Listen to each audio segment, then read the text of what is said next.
21 anos, 2019 foi o segundo em registro de mortes pela dengue aí no nosso país.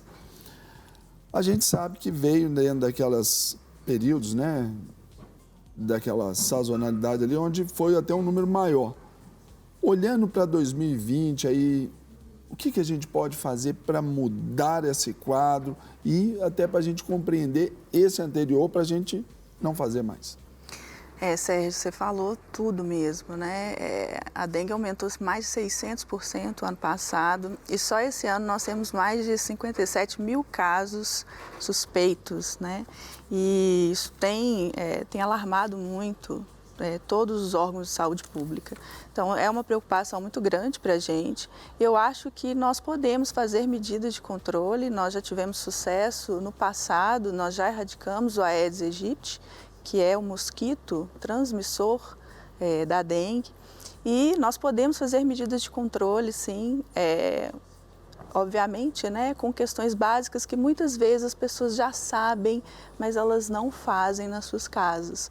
É o mesmo que a gente pensar aí sobre essa questão assim de baixar a guarda, né, Jordano? O pessoal começa, vai lá, vamos naquela garra toda, aí limpa o quintal, limpa ali o lote vago que está do lado, aciona os poderes públicos para aquele lote que está fechado, está gerando mato, e aquela casa que está abandonada, tem aquele monte de foco, aí a gente tem aquele engajamento.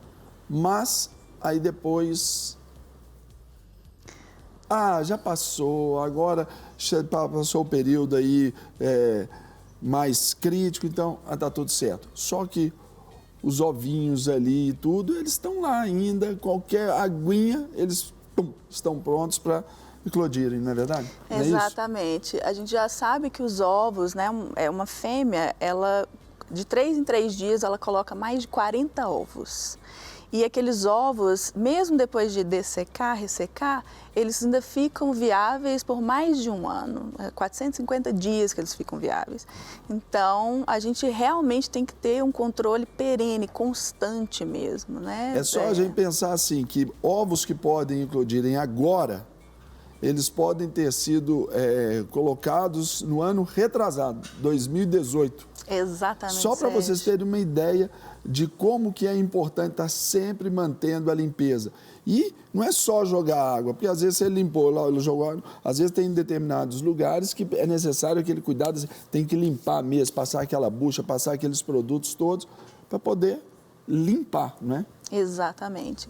A água parada é um grande problema e já foram feitos estudos pela Fiocruz que já mostraram que a pessoa só precisa de fazer uma vigilância de 10 minutos por semana na sua casa para tentar conter e manter o Aedes aegypti longe da casa dela, né? Que é um mosquito bem domiciliar.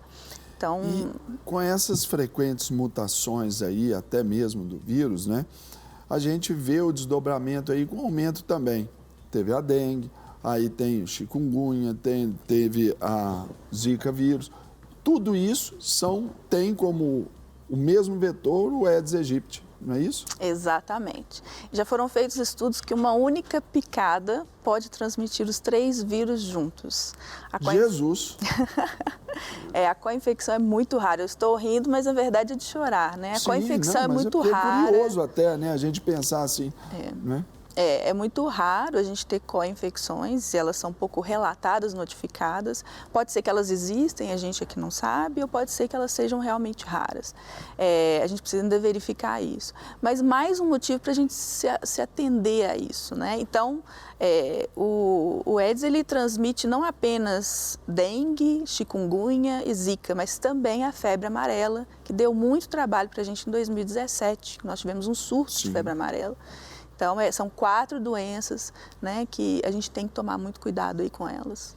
Agora, a gente observa alguns números aqui, eu tenho alguns números, por exemplo, São Paulo registra 10.271 casos prováveis 2020. Já estamos, né, esse aqui não são números de agora. Paraná é o segundo estado com o maior número de registros, aí já vai dar 8.463 casos. A maior concentração de casos por habitantes está lá no Acre, 92,41 a cada 100 mil habitantes. E em segundo lugar está o Mato Grosso do Sul, com uma taxa de 76,61 a cada 100 mil. A gente olha aqui, região norte, centro-oeste, sul, sudeste, né? Aqui só não está apontando o nordeste como em números aqui específicos. Mas a gente vê então que o Brasil, com esse tamanho todo, a maior parte dele já está registrando esses números absurdos, né? Exatamente. O mosquito ele é prevalente em todos os estados brasileiros, então nós temos o potencial de ter a doença em todos os estados brasileiros. A gente tem um problema de saúde pública e a gente tem nas nossas mãos o controle do vetor, tá? Na mão da população poder fazer esse controle, né, Sérgio? Então nós temos que nos unir e fazer as questões básicas mesmo, de evitar água parada. O mosquito, ele se prolifera tanto em água suja quanto água limpa. Existia um mito, né, de que apenas na água limpa ele iria, as larvas iriam eclodir e evoluir. Não existe isso. Então já existem relatos de proliferação de vírus em águas cisternas, esgotos. Então nós temos que realmente combater não apenas com higienização, com limpeza, mas também evitar o acúmulo de água nas calhas, né? Muitas pessoas nem ligam para as suas calhas, mas tem muita folha, né, que emperra a calha ali e faz com que a água se acumule. E ali fica um ambiente extremamente favorável ali para aqueles ovinhos ali serem colocados e depois eclodirem. E é uma coisa assim bem quase que invisível se a gente for olhar, não é?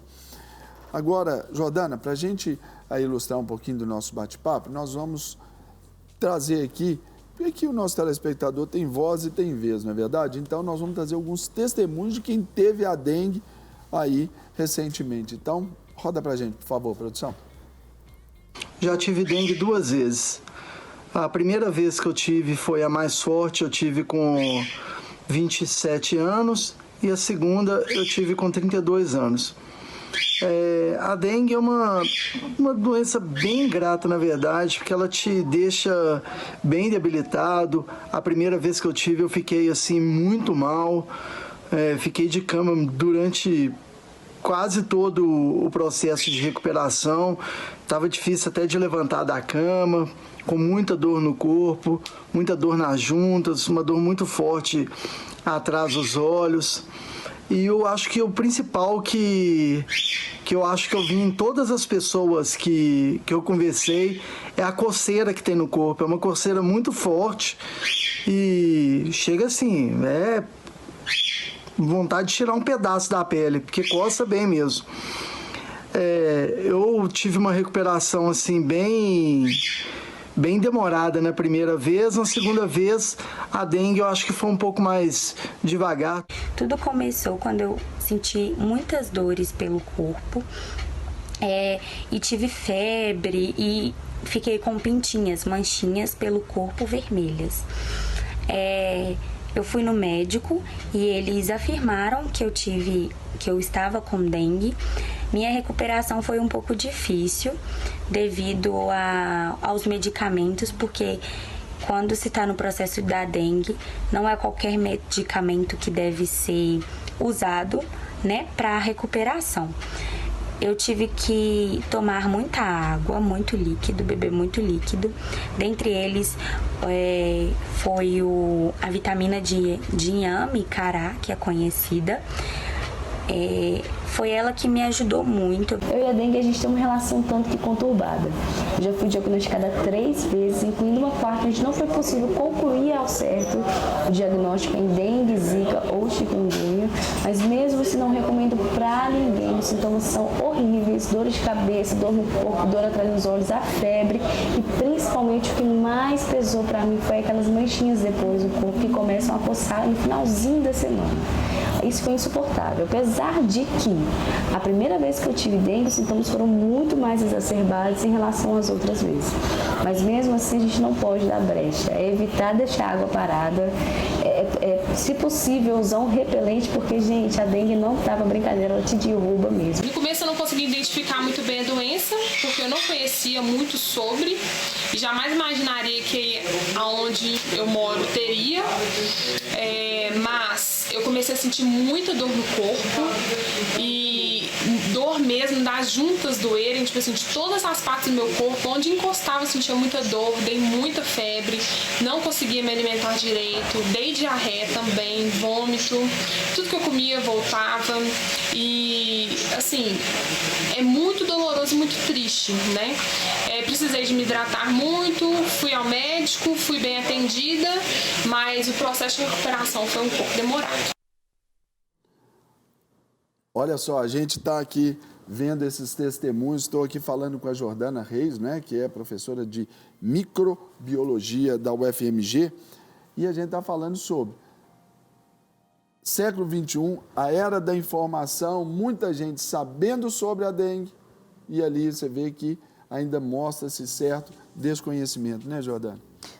Infelizmente a gente tem essa dificuldade, né, Sérgio, de ver a informação e fazer com que aquela informação faça parte do nosso dia a dia, né? Então a gente tem uma postura um pouco passiva em relação à dengue. Considerando que muitos casos são benignos, né? Eles vêm brandamente, a infecção vem e vai embora, né? Ela não deixa sequelas graves e a gente, infelizmente, tem que mudar essa cabeça, né? A gente tem que pensar o seguinte, olha, vamos evitar que isso aconteça com o outro. Aconteceu comigo, vamos evitar que aconteça com o outro. Pensar coletivamente. Que depender de mim, né? Vamos dizer assim. Exatamente. O que eu posso fazer para poder contribuir para que haja uma diminuição dessa dengue, né? E não o aumento como que está acontecendo, né? Porque os números, eles já são absurdos aqui. Só em termos de números absolutos aqui, São Paulo e Paraná, só aí já vão quase 20 mil casos. Nós estamos no início de fevereiro, segundo mês de 2020. Olha só, isso estou falando só de 2 estados, e 2 estados grandes, lindos, 2 estados ricos, a gente pode dizer assim. Imagina então nos lugares mais pobres, lugares mais remotos aí, então a gente precisa tomar esse cuidado. Não quer ficar um segundo por fora da nossa programação? Agora você pode nos acompanhar através das plataformas digitais. Não perca tempo. Acesse, curta e siga-nos. Fique por dentro de tudo o que acontece por aqui. Rede Super, inspirando você.